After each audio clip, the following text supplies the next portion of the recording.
Good evening and welcome to another edition of Friday Night Lights, brought to you by Allegheny Health Network in St. Vincent. I'm Jay Pushkar, joined by Mike Fenner. And winter sports season, Mike, is almost completely in the books, but the Bayhawks fans had a chance to soak in the last couple of home games this weekend. Yeah, final homestand of the regular season, and while Noah Gillespie's team won't get the chance to return to the playoffs following last year's storybook season, it's been a year of growth for Erie on the hardwood in his first year behind the bench. Back at it tonight against Windy City before tomorrow night's home finale. And that home team was tabbed the Flagship City Bayhawks this evening versus the Bulls. Opening half, Isaac Humphries was in trouble, but he found Jordan Seibert as he was able to bail him out and scores easily. He finished with 17. Bulls back the other way. Walton Lemon Jr. with the quick slash and flip to the 10.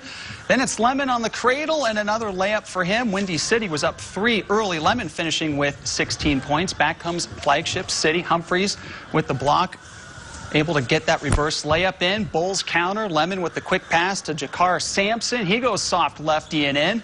But the Bayhawks would start putting a nice run together, and thanks to their defense. Craig Sword with the finish there on that flush. More D from the home team. Humphries gets the block. Then he outlets it to Cat Barber. Then it's Barber to Jeremy Hollowell for the slam. He finished with 17. Bulls still playing sloppy at their end offensively. Another turnover. This one leads to another Bayhawks dunk. This time it's compliments of Cameron Chapman. He had 13 in this one. 6 Bayhawks in all, finishing in double figures. The Flagship City Bayhawks go on to win this one easily, 115-101. I think that was the biggest thing, is getting stops, being active, holding them under 20 points in that first quarter, giving us that cushion, and, then gives us a 9-point lead at the half. Again, these guys playing for each other. We knew there was a team that liked to penetrate and kick, so I think we did a good job of, going to game plan with coaches wanted, going under, and, just staying attached, helping, getting out the shooters. We're a newish team, so I think we're just finally kind of figuring out how to play with each other and share the ball with each other and stuff like that. That was definitely not Cat Barber. That was Isaac Humphries. Meanwhile, on the Lewis and Fitness Performance scoreboard, the Bayhawks, as you see it, goes on to win at 115-101. They'll be back home for the final time of the season Saturday night when they take on Westchester. Tip-off is at 7 o'clock. And Mike, the Mercyhurst men's basketball team is putting on the finishing touches for their preparation in town before they embark for the the Elite Eight in Evansville, Indiana for the NCAA Division II tournament. Yeah, the Lakers will take on undefeated Northwest Missouri State on Wednesday afternoon in the first round of the Division II men's basketball championship action. And of course, after shutting down the #1 scoring offense in Division II in the Sweet 16, the Lakers' attention turns to another tough out with an unbeaten Bearcats bunch. Mercyhurst held West Liberty to 70 points, just the second time the Hilltoppers had been kept under 80 points a game all year. And head coach Gary Manchel says this next round will be a major test, considering the Bearcats trail only 2 teams, including the Lakers, in scoring, defense, while still packing a punch on the offensive end. It's usually the extremes, the teams that we played, teams that score 85, 90 points a game, or, a team like Gannon who's top 10 defensively but doesn't put a lot of points on the board. This team does both. They shoot the 3 as well as anybody that we played all year. Their guards are probably as good, if not better, than any guards we played all year. And all those things are reasons why they're 35-0. As a competitor, who wouldn't want to play the best? So I'm excited. I'm excited, and that's really all I can say. We don't back down, and we want to play the best. I think in our locker room, we don't view ourselves as underdogs. We know what we're capable of. Like you said, people kind of view us as underdogs, but time and time again, we've proven that we can compete with anybody, and I think we will again. So Mercyhurst will take to the court one final time at the Athletic Center tomorrow afternoon before hitting the road for Evansville to the NCAA Elite Eight. The Lakers take on Northwest Missouri State Wednesday at 3:30. One last District 10 team is alive in the PIAA State Basketball Championships, and that is in boys Class 6A. Kennedy Catholic takes on Penn Ridge tomorrow night at the Giant Center in Hershey. Tip time is at 8 p.m. And the Fort LaBeouf School Board approved Brian Kowalczyk as the new girls' head varsity soccer coach. Kowalczyk replaces coach Carl Falk, who was also resigned this year after leading the girls' program for 8 years, winning multiple region championships. This marks the 3rd tenure for Coach Kowalczyk with the Fort LaBeouf soccer program, leading the girls program from 1999 to 2003, winning a district championship in 2000 and making the PIAA Western Finals. Next Friday, the annual City versus County All-Star basketball games will take place at Penn State Barron's Junker Center. The girls game will tip off at 6:30 while the boys play at 8 o'clock. Mercyhurst Prep's Dan Perfetta will coach the City against Harbor Creek's Mark Corey in the county. For the boys, Fairview's Pat Flaherty coaches the county boys against Mercyhurst Prep coach Sean Bayer and the City. Let's take a quick peek at the rosters here. For the girls, Villa Maria's Addie Cross, one of 2 victors on the girls' side.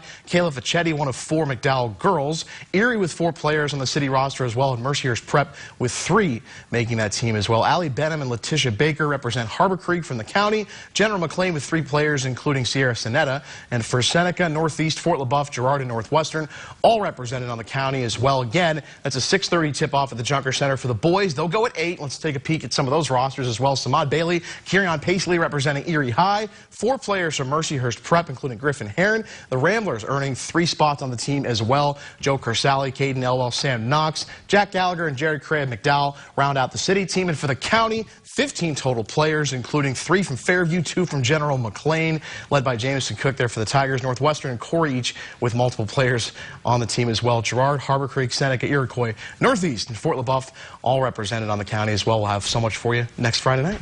Looking forward to that All-Star game. Such a great annual event. Meanwhile, on the NBA court, Cleveland hosting the Los Angeles Clippers. Pick things up in the 4th quarter. Jordan Clarkson somehow hits this tough fadeaway jumper. Cavs were down 5. Now they were down 4, and here comes Larry Nance Jr. Gets the feed down low, and then see you later with the slam. Cavs pull to within 2. Closing seconds now. Cavs trailing by 2, and they're going to go for the win. Clarkson pulls up. His shot at the horn, no good. That could have been the game winner for the Cavs. Instead, it's the game survivor for the Clippers as they go on to clip the Cavs. Your final score 110-108. And Jay, you made the trip down to Pittsburgh this morning for day 2 of the NCAA Division I Wrestling National Championships. And even though Edinburgh's Jacob Oliver was knocked out at 174 pounds last night, still a lot going on today, including Franklin grad and former Edinburgh wrestler Dakota Gear making All-American status for Oklahoma State at 184 pounds. Yeah, congratulations to him, because even getting that is quite the accomplishment. So many great wrestlers, but including all of that, we caught up with 3 familiar coaches who are looking to make West Virginia wrestling a household name across the country. After spending 21 years as the head coach at Edinburgh University, Tim Flynn is enjoying his 2nd season in the same role at West Virginia. While he continues building a winner with the Mountaineers, Flynn's heart is still very fond of Edinburgh. It's real tough. I mean, because, you know, there was a great opportunity in West Virginia, but, you know, I loved my time in Edinburgh, and I love Edinburgh. I love the university, but, you know, it's time for me to move on. It was real hard yesterday. I went to the social and saw everybody, and it was kind of, it was really nice to see everyone and say hi, but you know, we have the same thing at West Virginia. You know, we have good people, really the alumni and the staff, the administration have really been great to us. So it's kind of nice. You know, I've been fortunate. You know, found another great place to work. Once Flynn took the role at WVU, he brought along his longtime assistant coach Cliff Moore to his staff. It's a pretty easy transition when you've been with the coach for 13 years. You know, I came to Edinburgh in 2006 and never looked back. I guess, you know, it was a good place, but mostly just the friendship and the experience and the knowledge I gained from Coach Flynn was, I think, second to none. I think he's the best coach in the country. Then he hired former Fighting Scots wrestler and 2-time national runner-up Mitchell Port. It's been great. Coach Flynn and Coach Moore are awesome to work with, and obviously I wrestled for them and I loved every part of that too. So I'm just fortunate to be able to keep working with them and be around those guys. One constant challenge both Moore and Port face is trying to pass their knowledge of wrestling to the next stars at West Virginia. It's a tough thing because, like, you know what worked for you, and these kids can't all wrestle the way I can, so you're always constantly evolving and trying to figure out ways to help the kid develop his skills, and that's the challenge of coaching wrestling. It's way easier to do than it is to say, I think, with coaching, and for me. I'm figuring out how some people learn, how they react to just little statements, big statements, whatever that may be. So I'm still learning all of that. Day 2, Session 4 of the National Championships consolation round, and Lock Haven's Kyle Shoup earned All-American status by defeating Cade Brock of Oklahoma State 14-10 at 141 pounds. For the 4th straight time in his career, Penn State's Jason Nolf will wrestle for a national championship. He edged out North Carolina State's Hayden Hidlay 3-2 in the semifinals at 157. And Mike will take a look at the team standings, and so far it looks like one team is starting to run away with it. Yeah, Penn State 120.5 points, no surprise there. 5 of their 6 semifinalists moving on. Ohio State following that up. Oklahoma State, Iowa, and Missouri all chasing.